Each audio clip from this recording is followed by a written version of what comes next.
All right. Thanks for joining us for this casual chat about AI. Before we dive in, though, let's just do quick intros. I'm Matt Lanham, the CEO and founder of Gecko.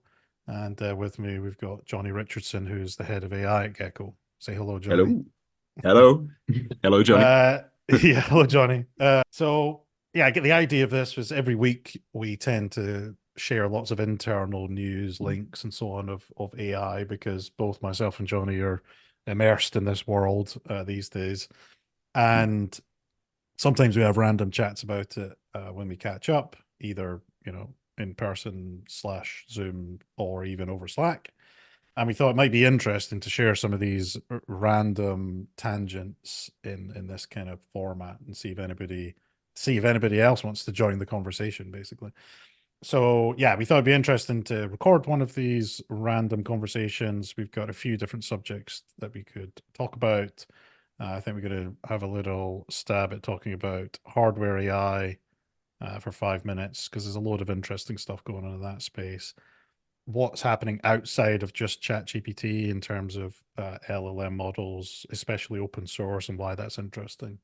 And then also safety and transparency of AI, which kind of also touches on the open source thing, but more importantly, like what we hear in the sector, what people are worried about.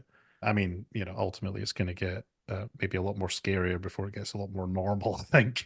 But we'll cover various subjects, not necessarily related to Gecko. We want to keep this a bit more about AI rather than Gecko or even higher education, because I think often we can provide a bit of an outside in perspective, and realistically that comes from what's happening in other sectors, so not necessarily just higher ed AI.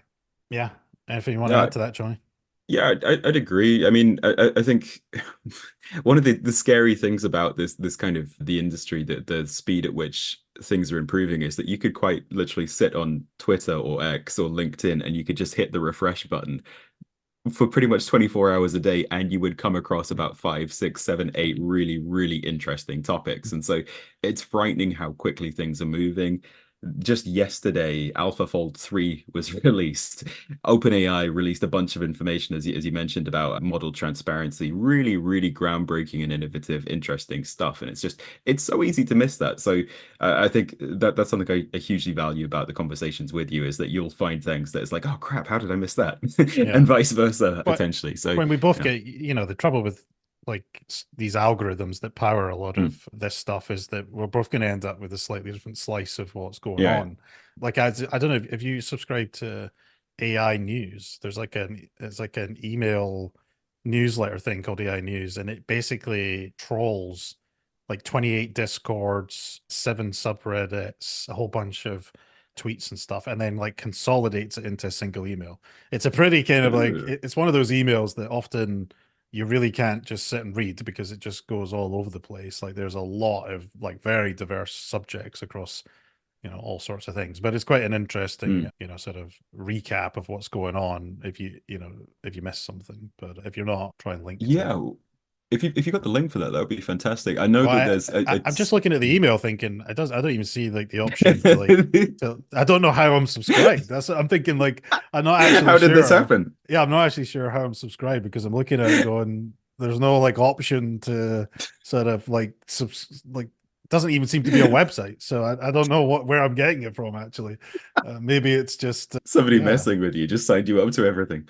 Yeah, but yeah, I'll say. I mean, I'll forward you this version while we're chatting, but Thanks. just so you can see the format. But yeah, I mean, I think like the big thing is that there is a huge volume Yeah. of news. Yeah. There's also another one that I've been joining a few times called Thursday Eye, and basically it's an X live. What do they call them?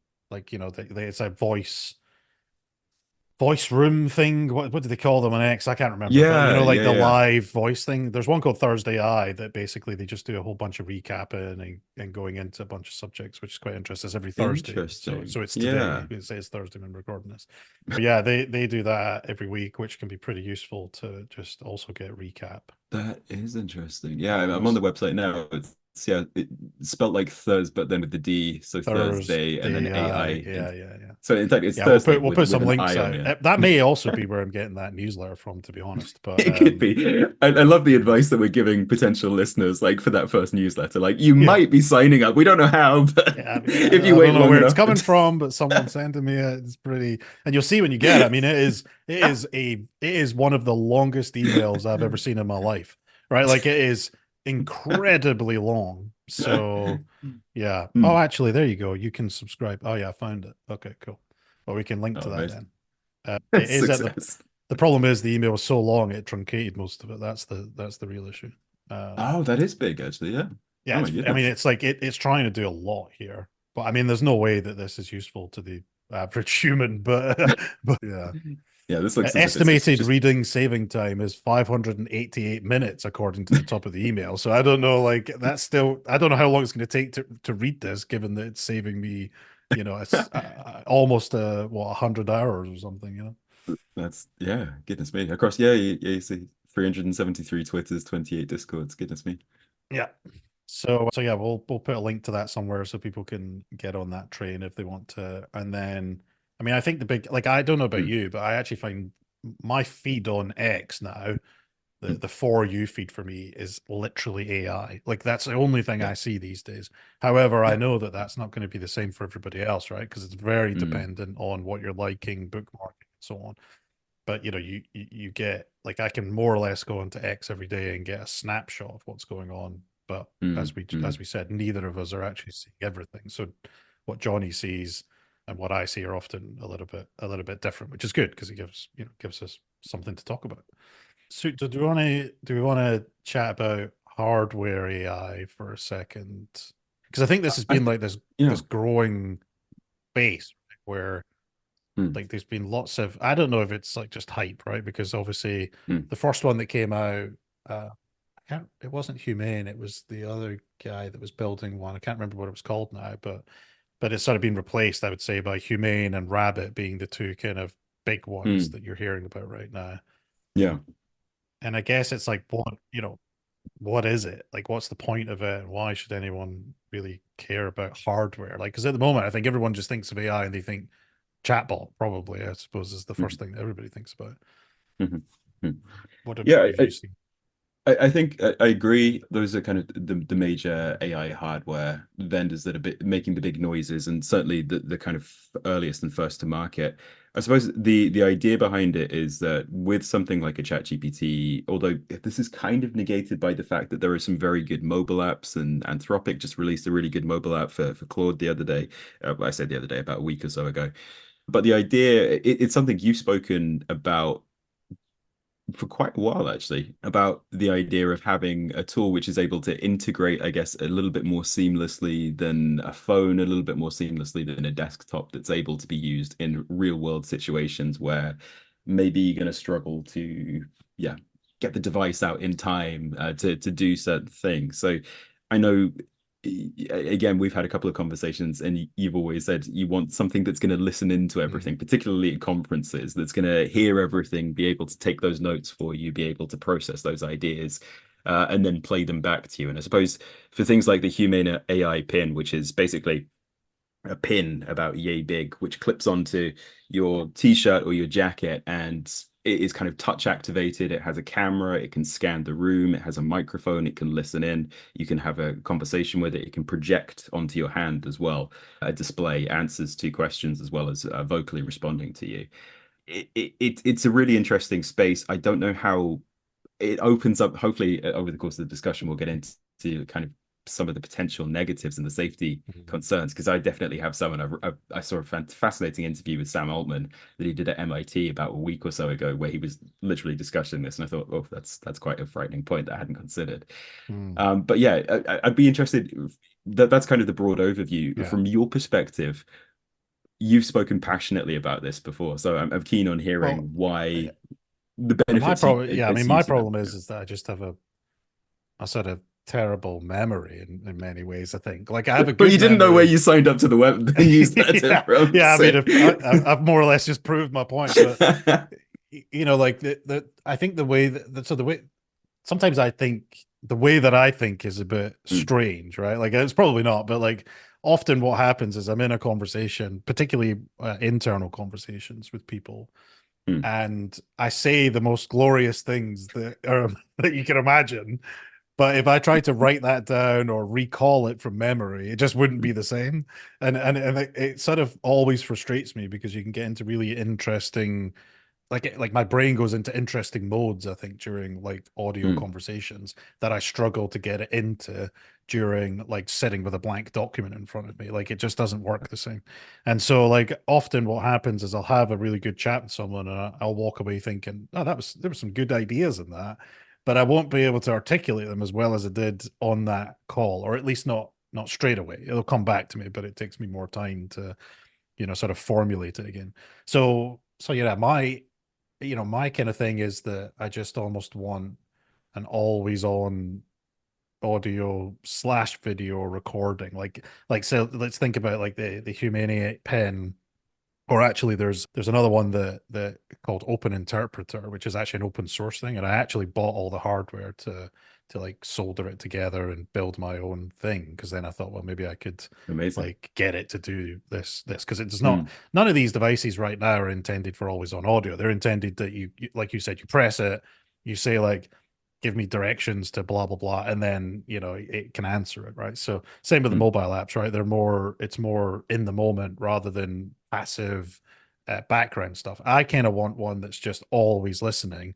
And mm, then if I go to a conference, what I'd love is it be able to determine like because you go to a conference, you speak to hundreds of people often over the course of a mm, few days, and then you speak to colleagues like maybe that particular customer has been chatting with one of the sales folks, for example, mm. and they're like, so what was your conversation about? And I'm like, I mean, like, I can't remember. So I would love to be able to say, Yeah. like, here's the summary of that conversation, add it to the Mm, notes.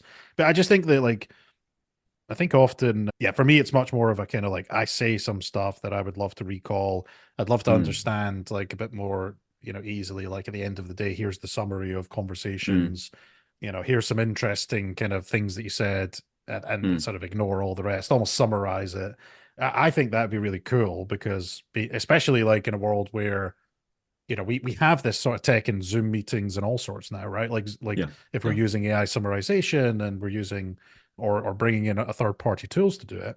Mm, mm, Often the idea of it is that you're having to spend less time thinking about taking notes and trying to like put it into deep memory, and instead mm, you can just have the conversation and then let the recording do the work of that. And I just think I mm. would like that, but just for life rather than just for Zoom Yeah. calls. So that's the premise. I think it is a superpower, isn't it? And I remember a couple of years back hearing a story about Arnold Clark, the guy behind the Arnold Clark car The car dealerships, which dealership, yeah. the car dealership apparently something that was spoken to, because I used to work in the kind of automotive industry, and I spoke to a few people who'd worked there and actually knew the guy. He actually was a real person, or is. I'm not sure if he's dead. Apologies if you're not. This is He's the if you're again. listening, Arnold Clark, like feel free to get in touch. Get in touch.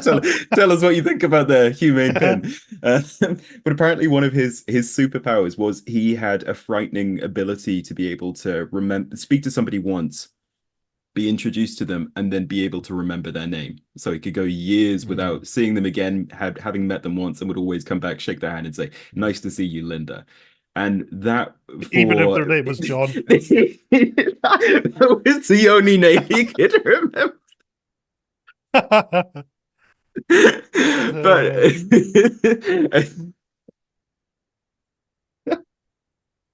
Uh, oh, gee. maybe not. We'll have But to the point edit this laughing. I think the point I'm trying to make is everyone should be called Linda. Yeah. And in this new AI dystopia we're creating, they will. No, but just something like that, being able to remember faces, being able to augment memory Well, is a Google hugely Glass, important right? thing. Like I was, Mm, I was actually quite excited when Google Glass came out because I looked at AR, VR tech for years and years, and I can remember speaking mm, about stuff like VR at conferences, in the early days of Gecko before VR oh. was cool. In fact, at those days, Google Cardboard was about the best VR you could have, which was literally just this cardboard box that you folded Yeah. up and shoved your Android phone into. And I think like I personally, I just think that we'll get to that point. I mean, Mm, like Elon Musk is already implanting, mm, chips into people's brains and doing yeah. really interesting stuff.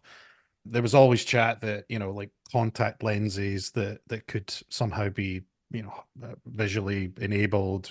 Mm, We got mm, like the Vision Pro, although it's kind of bulky headset, but it has the potential to like look at the room, an audience full of people, and identify names and so on. mm. I don't even remember that video that I always used to play at conferences and stuff, the hyper reality video that was like Yeah, yeah.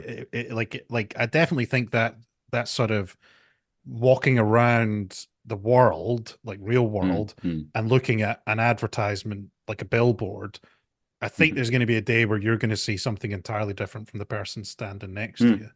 Like Yeah, your yeah. adverts will be different from their adverts because, that's part of what doesn't really work in the world, I guess, in many Mm, ways, is that, we're all sort of looking at the world the same thing.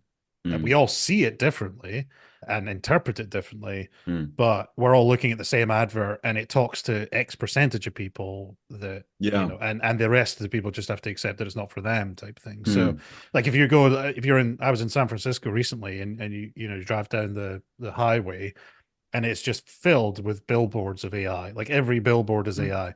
If you don't work in AI, like it's just pointless you even seeing those billboards, right? So it's a mm, waste of money. Like advertisers get way more out of it if they could customize it to the person. Pretty, mhm, I mean, that's pretty futuristic, but I just think, I think that's the sort of direction. What I do think is interesting about these hardware AI kind of things mm. is, and actually you touched on apps.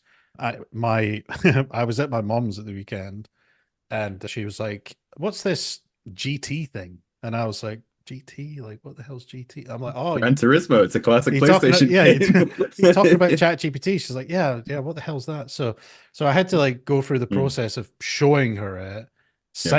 signing her up on her own phone for Mm, it as well, and like kind of almost letting her experience it a little bit, mm, which was quite mm, interesting because I mean it was interesting because I thought that you got like GPT-4, like some free usage of GPT-4 now, but it turns out you don't. You just stuck with 3.5, and that mm. completely changes the experience, right? So I mean, It it's does, nowhere yeah. near. Yeah. Equally, I thought they were allowing people to use it without signing in. There was no option to do that either.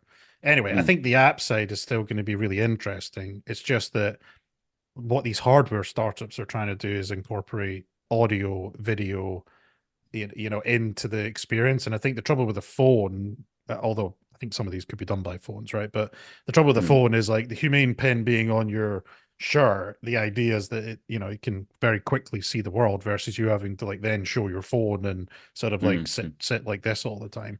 The Rabbit R1, I'd say, is maybe not as wearable. mm, It's not a wearable AI thing. It's sort of the idea sitting in your pocket, but the clever thing about the Rabbit R1 is more this multimodal capability that they're mm, supposedly got. I mean, mine's is mm. shipped, so we'll see when it actually arrives how good it is. But just Jealous. You ordered yours 2 hours earlier than mine, and mine's coming like 6 months later 6 than months later, yeah, yours. you got to be quick. And I don't Yeah. think any of these devices are going to be perfect. Just like the No. Vision Pro isn't perfect, the No. hardware is really tough to get right. And Mm, I think actually on this point in particular, I'm sort of interested in what Apple is going to mm. do this year because Yeah. realistically, like AirPods, Mm, and like think about that always on kind of audio thing. Like if I was wearing my AirPods and it's got a microphone in it, so it could be listening in, it could be mm. feeding information into my ears, like you're looking at Johnny, like that's his name type thing. It could be Linda. trying to, yeah. Or if Linda. I ask a question and Yeah. or I'm having a chat with somebody, it could be listening in, or I could just double tap it or whatever. Like it's Mm, quite natural. Like if you go to the airport, everyone's wearing AirPods and stuff these days, right? So yeah. like it's very easy to integrate. Then you got the watch. I mean, I'm an Apple fan, so I've got like the watch Mhm, and everything here. So you've got the watch, mm, you've got the AirPods, you've got your phone, you've got your laptop. They have the power to create a fully integrated AI system, but they've been seeming to be very slow to actually do anything about it. mm, mm. One of the, I suppose now is a good time to dive into that because it feels as if the tech's going to get there. I think if you've followed the news or you've seen anything, any of the reviews that have kind of came out, the MKBD, MKBHD, I think, is Yeah, the name of the channel, right?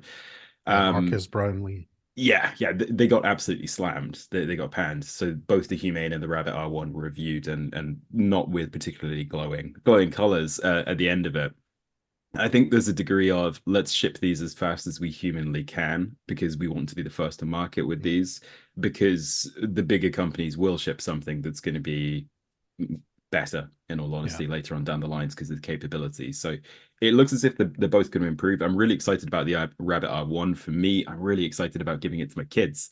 I think it's going to be Mm. a phenomenal introduction into learning how to interface with Yeah. AI and getting good, like pointing it, saying, "What's this? How does that work?" It like all of Mm. those questions which you want to try and encourage as a parent, but you are jaded and tired and Yeah. you're having to spin so many plates that you just like, not now, or don't ask silly questions. That kind of that curiosity gets Ask the battered out of AI. them. I'm not Yeah, interested. exactly. Are we Meet your there new yet? parent Ask the child. AI. Have you seen Exactly. you've watched Silicon Valley, the like the TV HBO series about like No, startups? Oh my God, you no, I got to haven't. No. watch that because it's just like, it's like everything that Mm, like you see all the time is covered in Silicon Valley mm, series. mm, Now there's an episode where the guy, like, he has a kid, he's like an angel investor, has a kid, and mm, it's set around like a startup. So they go around to his house for a board meeting, I think, and the kid's mm, like out his bed, but what he's done is installed this like almost like Alexa style thing that's like a mm, woman that speaks to the kid, and he's like, I don't want to go to bed, and he's like, sorry buddy, it's not up to me, and the voice is like, he taps his phone and the voice says, go back to bed.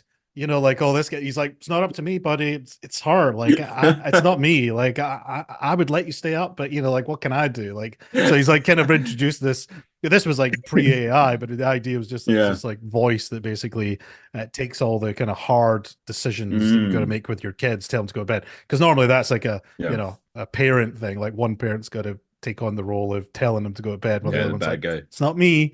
Yeah, But yeah, I yeah. think hardware AI, like maybe that's the future, right? Like it's just gonna like Mm, keep an eye on your kids. But it's funny you mentioned about the potentially, yeah. whole kid thing of Rabbit R1, because I've seen other people say the same sort of thing on Twitter, that it's Mm, less probably.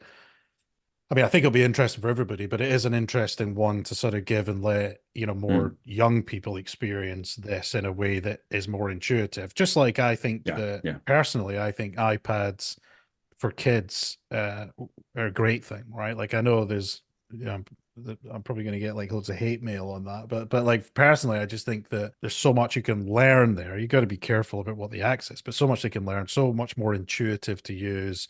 Mm, That in the right setting, the right apps, the right kind of places, the kids can learn so much from that, and it's just more intuitive. And I think hardware that has AI built in, that, like you said, you can point at things and say, what's this and what's that, mm, it's super powerful, because especially for mm, kids, it's, I mean, it's a lot of how they learn is like, mm. how to say a word or what the thing Yeah. is. And so yeah, I think that's certainly very interesting. Mm, yeah, it kind of gets into the topic really of tutoring, right, and Mm, education, and something that we're super interested in the sectors we work in. But it's endless patience. It's going to be tailored and to specifically the audience and the person that's speaking to them. So if it's a kid, it'll recognize that. And it's the fact that you can communicate and interface in natural language. So mm, we're communicating as we normally would with a person. And yeah. that's never been a capability until really recently with Alexa and with Siri. Mm. That's never been a possibility. Well, yeah, The I'm the sure there's point kids everywhere mm, talking to Alexa, telling it to play their favorite song, yeah, like exactly. Yeah, Frozen, 100%. Frozen or 100%. whatever. But the delight, the kind of experimentation, and that's what kids are like. That's how they, like you said, that's how they learn by doing these things and running these experiments and being endlessly curious. And I think that's where it's going to be massively helpful. So Mm. even though there have been negative reviews, I'm still really excited Oh to yeah, try it myself, but to give it to them and see what they do with it, because no doubt it's something that they'll master and it's going to yeah. be a good skill to kind Well, of I think all develop. of these things, like whatever we get, is going to be the Mm. worst version it's ever going to Yeah, be. So it's yeah. I'm okay with it not necessarily Mm. being fully fledged, because I mean, I just don't know where that's going to be, and No. I can't imagine actually what the world is gonna, Mm. or if I start to try and imagine what the world's gonna look like in 5 years, you kind of get a bit scary. There's weird stuff, right? Like I was thinking No. about this, like driving yesterday. There was Mm. some traffic lights, and I was like, I can't wait for the day where those traffic lights have AI in it, because why am I waiting at a Mm. red light when there's no cars going by, right? Like it's just such a stupid concept. Like I'm Yeah. sure, like I know there's some of the traffic lights are a bit more mm, intelligent, but mm, like, like how can you just actually manage the traffic better by just having a bit of thought process? Like if a human was mm, standing there, they'd just be like, yeah, go. Like, there's nobody else in the other mm. two ways that it can be. And we're seeing AI popping up in all sorts of things. Hardware, like the other thing about hardware AI, this is very consumer focused, I would say. But then Very there much is so. also, I don't, who was there was a fast food restaurant in the States, Arby's, we thought it was, right? It was Wendy's. Oh, You were was it right. It was Wendy's? Wendy's. It Yeah, was I think. Wendy's. But Okay.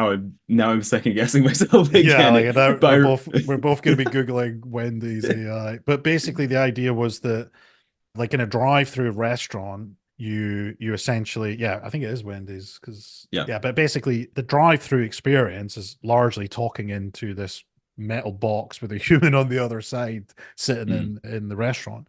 And Wendy's were trialing essentially a system where you would talk into the same box, but actually it was AI that was interpreting what you were saying and putting the mm, order on the screen and dealing with it all.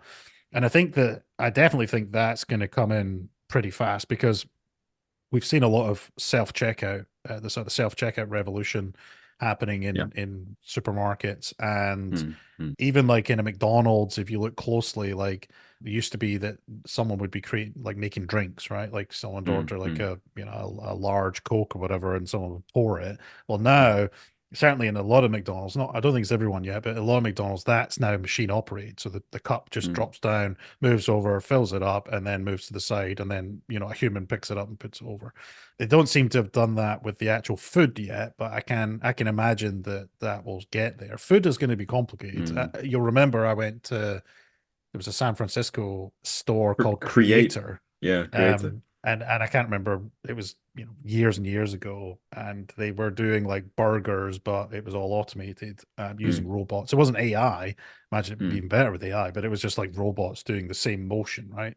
So I definitely think all of that's going to be interesting. I think hard or AI is going to come into hardware both for consumers and businesses, and a lot of mm, businesses will be able to benefit. I mean, we almost see it not with hardware, but obviously the efficiency gains, mm, the do more with less people kind of thing, mm, applies to mm. almost every sector, every business that is out there. Yeah, yeah. We will the way that society always adapts is to whatever technology is out there. It'll Mm. leverage it, take advantage of it, and we'll see the changes whether we like them or not. I suppose the counterpoint and kind of bringing it onto the safety, as I mentioned, there's a brilliant. It's only about 50 minutes or so, like 40 minutes of which is the talk. But Sam Altman gave a talk at MIT the other day. It was quite a lot of hard questions. He was being grilled by the president, and one of the questions was, well, is always basically is always on technology going to bring about the end of the world? Like, is this actually a good thing that we have the capabilities now of having a system that can listen, can process multimodal information, sights, sounds, what you're doing? And Sam Altman kind of made the point of, well, this might not necessarily be a good thing. Like, we need to start realistically thinking, like, can an AI system be subpoenaed?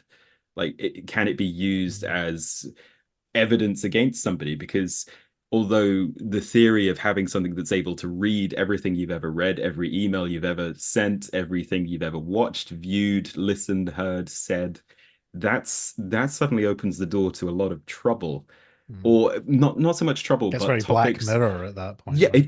yeah, hugely so. And I think social media is a really interesting parallel to draw because it's a new technology that we've never had before, that we've never had to deal with. And it's said that the kind of mental and societal toll that that has on a lot of people, particularly younger people, is profound. Like I feel hugely grateful, and this is like definitely like dating myself, that I didn't have to grow up with that kind of stuff, that I didn't have to grow up with smartphones, because I did a lot of stupid stuff, a lot of Mm. stupid stuff that I'm really glad was never committed to Do you think camera. that was because you were Hmm. bored though, right? Like, I mean, that's another interesting thing I think about. It's like I Maybe. didn't grow up with Yeah. phones, but I'm sort of like then you just had to get into trouble to make the world interesting. Like I also Smash think up a few shop yeah, like windows. yeah, exactly. Like I think I don't know whether we see less of that these days where kids are like, like Hmm. the type of activity has obviously changed because, it's Hmm. online or whatever, but like Hmm. I think it's a different iteration on Yeah. what it was when we were younger. I think Hmm. the thing I do think I would have loved is the access to information. Like Yes. the interesting thing for me was like I hated school mm, I got kicked out of school. Computing was my worst class, like hated that. But and then kind of had to sort of change between education systems between Scotland and England, and ended up mm, with a computer and nothing else to do. The computer, a 56K modem with internet access and nothing to do. So I just basically mm, learned things. And I think actually, like in retrospect, I'm like that sort of style of learning suited me better, like like a mm, sort of self-learning mechanism versus being taught how to learn. And you mm. wonder, like, what could I have done if I'd been able to teach myself that stuff earlier? And Yeah. like, so I definitely think there's like Mm, the way people learn, there's more options for people to learn things now than there was when we were kids, right? It was just mm. school or encyclopedias, or you could get like Encarta on 16 I was gonna CDs. say Microsoft Encarta. And like look up what a giraffe is or something, right? Like, so, like, yeah, I mean, like, whereas nowadays the access to information is there, like, you could fix things. Like Mm, my son is in like wants to be a pilot and watches loads of YouTube videos on pilots, both like, real life kind of videos, but also like simulator mm. stuff, plays simulators, all this. Like, his Awesome. ability to become that is much, I would say, much greater than my ability to, like, I wanted to be a pilot when I was a kid. My Mm, access to that type of information was nowhere near what it would be today. So, mm, mm, you couldn't forge a path towards something like that as easily, when we were at school, because your school would be like, yeah, just, become a mechanic. Like my work experience was a mm. mechanic. I don't know what yours was, but like it was just like atypical kind of, the boys being mechanics, and I don't even know what the Yeah. girls were doing, but it was that kind of, model back then. So Mm, mm. No, yeah. it's fascinating, and yeah, love the shout out for Microsoft Encarta. I think most of my knowledge and bits of trivia I memorized a couple of those videos and the maze game.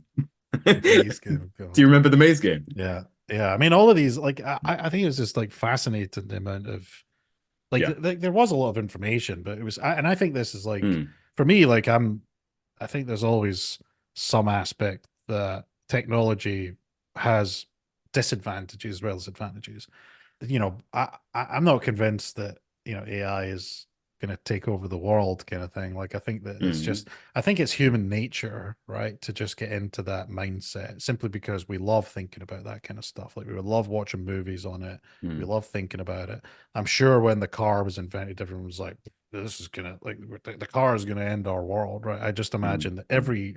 every like massive invention, the industrial revolution, all these things have come with a whole bunch of humans going, this is going to end the world, and I just think it's very natural for us to do that. It's not to say that the capabilities aren't there to do way more, and it's going to Mm. come down to how we apply the technology in a meaningful way.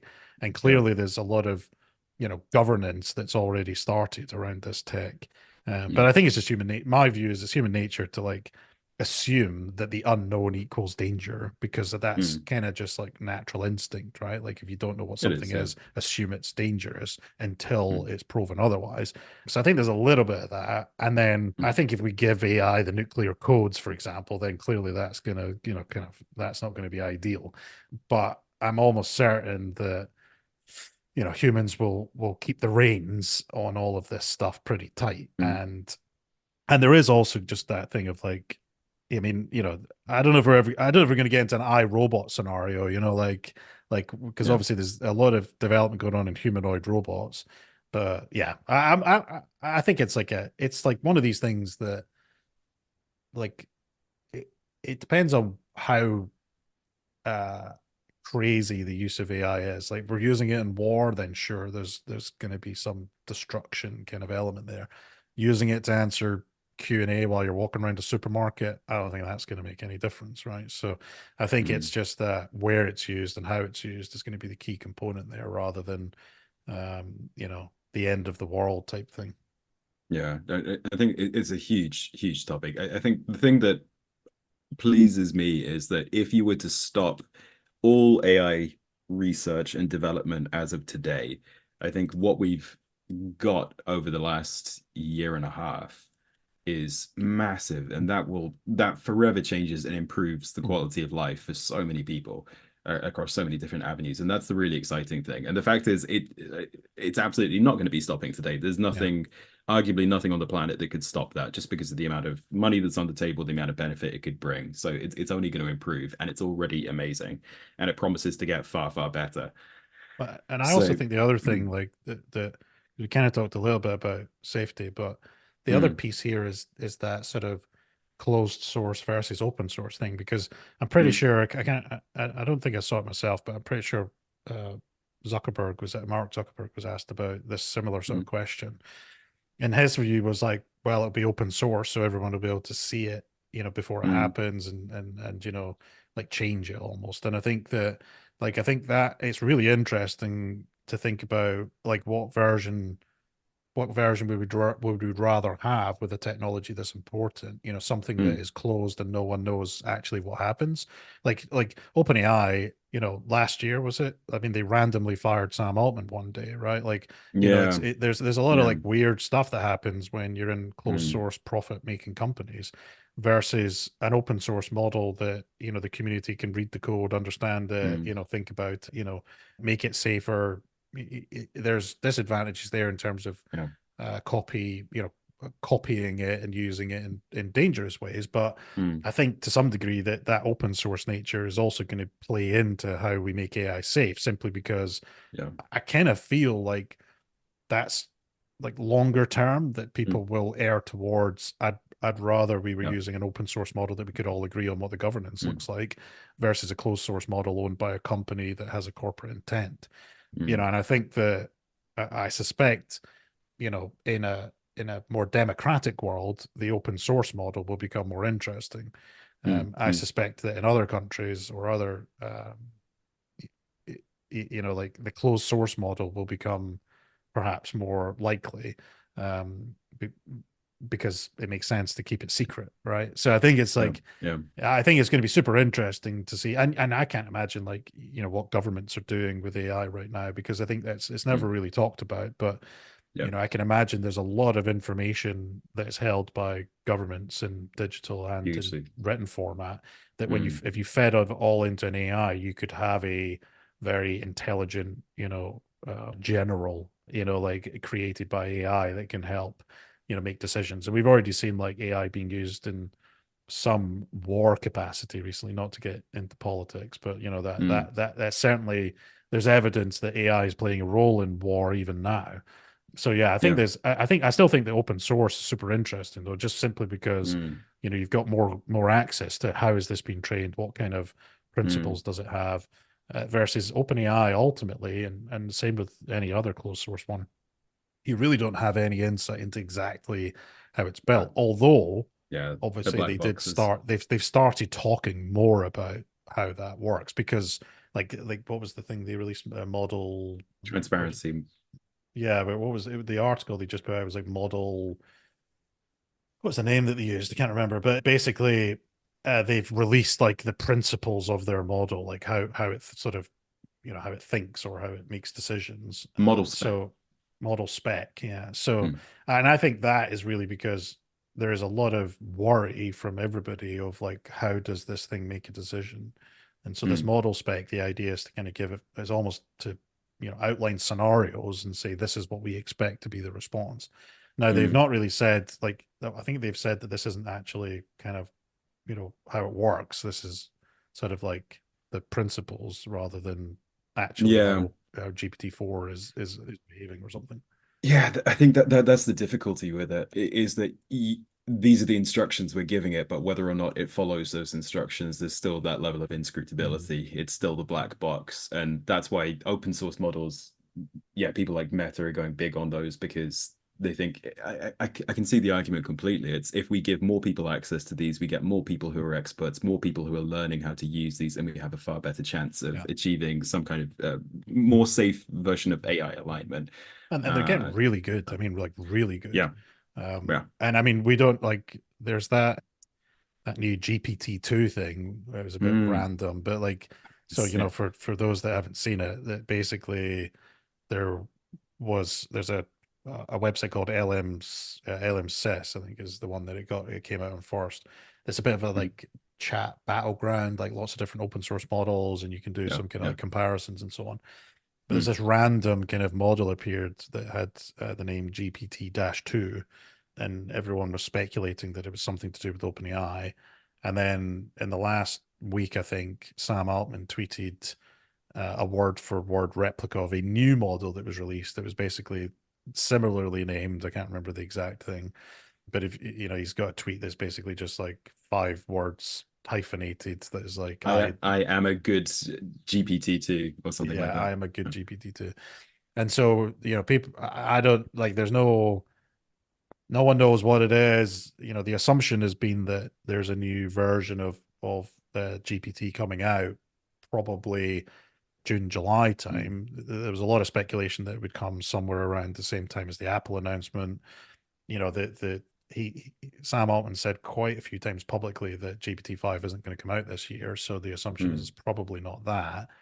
The other thing is whether it might be an open source version of GPT, because I think the other interesting thing with open source right now is that everyone except OpenAI has mm, the ability to deploy the models on any cloud provider right now, whereas OpenAI is purely either using it directly or Microsoft Azure. So yeah. if you're an Amazon Web Services kind of committed company, you're not going Mm, to be able to use GPT on Amazon Web Services, whereas you can use Cohere and Anthropic and Mistral and Llama and every other mm, model except OpenAI's. And I think that's mm, super interesting because you know, again, it's like it's maybe not a great corporate strategy. I mean, the Azure thing works really well and whatever, but like, you know, mm, choice is somewhat what you get with OpenAI. The choice to host it yourself, the choice to host it with Amazon or Microsoft or Google or whoever you know, your enterprise works with. mm, And then I think the next part of it is just privacy of data.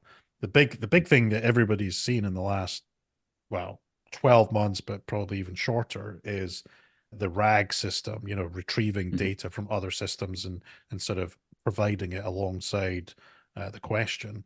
That has become sort of the core way to get AI to do anything interesting, really, outside of mm, just basic Q&A.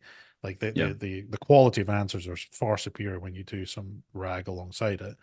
And, you know, and I think that I'm not sure a lot of people will buy into a closed source model that is only available via one provider slash Microsoft that has access to all your emails, all your calls, all your everything. Mm, I'm not sure that that's going to quite set, like, especially as a business, I'm not sure people are going to want to like let's say you all your data sits on Amazon, and now all of a sudden the only way to really make it interesting is to share it with OpenAI slash Microsoft. I think that's going to mm, be quite a hard jump for a lot of businesses to make when it gets into, I'm not talking about Q&A, like, you know, because that's not really sensitive, but when it gets into, you know, it making core business decisions based on data that the business owns, and, you know, like, mm, I think there's going to be a lot of risk there in a closed source way versus, mm, you know, you could host your own model on your own server inside of Amazon next to your data, and you are the only people that are ever going to, you know, use that, see it. There's going to be no leak, no potential for leak. mm. You know, I think that's quite attractive when we think about more enterprise-esque applications. Yeah, I've got nothing to say on that. Yeah, I no, think I yeah, think you it's covered all the points, to be yeah, I just honest. I just monologued on the whole thing. But yeah, I think, and I do think if you haven't tried anything other than ChatGPT, now's a great time to go try other things, because Mm. I actually love Claude nowadays. I actually use Claude probably more than I use ChatGPT now, Do simply you really? because, yeah, just because I think the answers are just, you know, way nicer, like better quality, bit The more font's kind of nicer. The the font. streaming's nicer. I, Yeah. I, there's something like I've Mm. done a few comparisons. I think it's particularly good at writing stuff, at like writing. Like if you want to try and like Yeah. expand on some subjects or things like, you know, like I don't know, take a premise of a blog post, rewrite it a bit more professional. I find that it's a bit better Mm. than GPT right now. I'm sure that'll change because I think this is the other thing that we're seeing being a trend is just, you know, use the right model for the right job, and Mm. often GPT-4 is a general purpose model. Like it does Yeah. lots of things really well, but there are very specific models that Mm. do Mm. particular jobs really well. Yeah. So, you know, if you just want to do SQL queries or something, there's better models Mm, out there that just do that one job. Or coding is another one that's obviously quite prevalent. There are better models that just do coding than GPT does. So, I think the world in the future will definitely be lots of like very mm, specialized models, and your general purpose model like a GPT-4 or 5, let's say. I think GPT-5 will actually have lots of integrated data, but it'll yeah. also have lots of specialized models. In general, Mm, that's how these things work. Like if you look at Mistral, I mm, think the version of Mistral is called Mixtral, and it's this mixture of experts is the idea that you actually create. There's examples where there's like 15 different individually good models, like mm. good at writing, good at reasoning, good at Yeah. SQL, good at coding, good at whatever. Mm, And then when you ask it a question, it picks three out of the 15 experts to basically try and get you an mm. answer rather than it just going one big model. So we've seen this, right? Like Yeah. smaller slices of information are better than like just everything. You just Mm, it's hard to compute that back into a yeah. cohesive answer. Yeah, it's very rare that there's always going to be a one size fits all solution to any Mm. given problem or any given question. So, I mean, if you take that one step further as well, you have the agent function calling and the AI agents, and Yeah. yeah, it kind of And we're only at the that start of definitely seems that. to be the direction. Yeah. Yeah, I mean, I think agents and assistants super interesting. We've got loads of little experiments Mm, going on with that, but also, mm, there's lots of if you read any of the model stuff, the mm, expectation is the way that stuff's going to work is going to change quite rapidly as the models do stuff. Like Zuckerberg was saying that in Llama 4, mm, it will be built for an agent style approach. So what that looks like and how it works will be quite different than how things are going to be solved today.